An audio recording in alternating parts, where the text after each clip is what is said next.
कुछ अनसुनी कुछ अनकही कहानियाँ। हर कहानी कुछ कहती है। आइए सुनते हैं आज की कहानी क्या कहती है। बहरा दामाद। एक गांव में एक किसान रहता था। उसका एक लड़का था। एक दिन लड़का जवान हुआ। अब किसान ने एक भरे पूरे परिवार में पुत्र का विवाह कर दिया। बहू घर आ गई। एक बार उसका पुत्र बीमार हो गया। बीमारी लंबी निकली। गांव के वैद्य हकीम आए। उन्होंने लड़के की नब्ज देखी तो मालूम पड़ा कि लड़के को मोती झरा है। मोती झरा से तो वो अच्छा हो गया, लेकिन उसके कान चले गए। लड़का बहरा हो गया। उसे कुछ भी सुनाई नहीं देता था।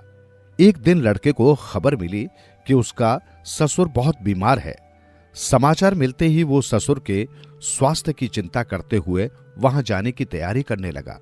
वो पहली बार ससुराल जा रहा था, इसलिए उसने मन ही मन सोचा, ससुराल जाने के पहले अपने शादीशुदा दोस्तों से पूछ लेना चाहिए कि ससुराल जाकर क्या बातें की जानी चाहिए। बीमार ससुर की बातें तो मुझे सुनाई नहीं देंगी, तब मुझे क्या करना पड़ेगा। वो अपने दोस्तों के पास गया। उसने दोस्तों को अपनी समस्या बताई। दोस्तों ने कहा, तू घबरा मत, हम तुझे 4-5 बातें रटा देते हैं, तू एक के बाद एक बोलते जाना बस। उसने कहा, हां ये ठीक रहेगा। बहरा दामाद पत्नी सहित उन 4-5 बातों को मन में रटता हुआ ससुराल चल दिया।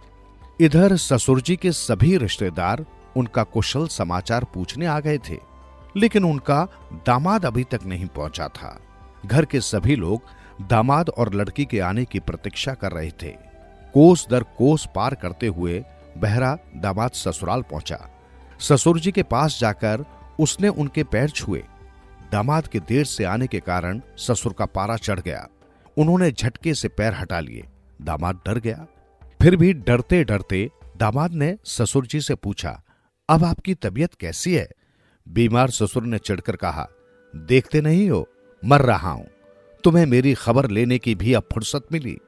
दामाद तो ठेठ बहरा ठहरा। उसे कुछ भी सुनाई नहीं दिया। वो तो अपनी धुन में रटा रटाया बोलने लगा। उसने ससुर जी के हिलते होठों से भांप लिया। ससुर जी ने यही कहा होगा कि अब पहले से ठीक हूं। उसने तपाक से कहा, चलो अच्छी बात है, आप जल्दी पूर्ण स्वस्थ हो जाएंगे। जवाब सुनकर ससुर भिन्ना गए। दामाद ने आगे पूछा, कौन से डॉक्टर का इलाज चल रहा है? यमदूत का, ससुर जी ने कहा। बेचारे दामाद को कुछ भी सुनाई नहीं दिया। उसने सोच लिया कि ससुर ने कहा होगा कि किसी बड़े डॉक्टर या वैद्य का इलाज चल रहा है। उसने उसी जोश में कहा, तब तो बहुत अच्छा है, हमेशा बड़े डॉक्टर से ही इलाज कराना चाहिए। ये कहकर दामाद जोर से हंस पड़ा। दामाद का जवाब सुनकर ससुर तिलमिला गए। अब उनसे चुप नहीं रहा गया। इसी बीच दामाद ने एक और सवाल दाग दिया, डॉक्टर ने क्या बताया? ससुर ने क्रोध से कहा, डॉक्टर ने जहर खाने के लिए कहा है। बहरे दामाद ने सोचा, खिचड़ी दूध फल आदि खाने के लिए कहा होगा। यह सोचकर वो बोला, बहुत अच्छा पथ्य बताया, आगे भी ध्यान रखिए। ससुर ने अपना माथा ठोक लिया, इस बहरे दामाद का क्या करूं? ये मूर्ख तो मेरी जान लेना चाहता है। पास में पड़े डंडे को उठाकर गुस्से में ससुर ने दामाद की खोपड़ी पर दे मारा। बहरे दामाद को अचानक कुछ समझ में नहीं आया। माथे से खून बह रहा था। मुंह लटकाकर बहरा दामाद अपनी करनी पर पछताता हुआ अपने घर की तरफ चल दिया।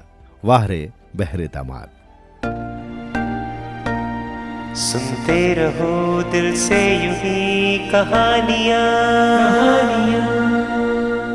कहानियाँ आपकी, हमारी और सबकी, जो दिलों को छू लेती हैं। सुनते रहें कहानियाँ।